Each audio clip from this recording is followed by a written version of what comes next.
Paglipay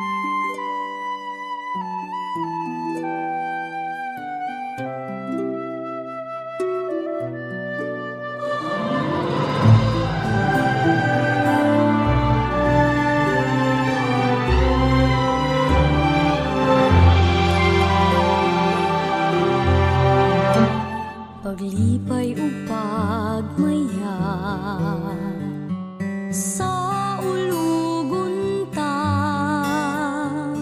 ang grasyang gihatag sa Dios pagahandumon ta,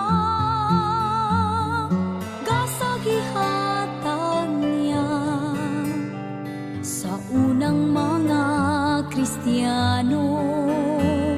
Ang batang Jesus ang tuninyo, tinubdan sa pagtuo.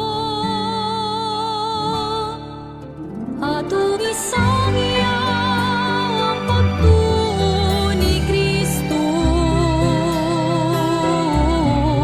ang gugmag kalinaw, ang kaluwasan, ipaapit sa tanan. Atong isang ang ebanghelyo ni Kristo, ang Diyos nung kaluoy pagkamaayo, niya kanatong mga Cebuano. Itawag ta sa pag-alagad,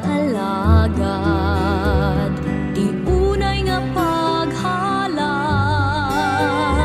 sa kinabuhi nga balaan, gikan sa amahan, Maria mong inahan, sa pagtuo ikaw sumbanan.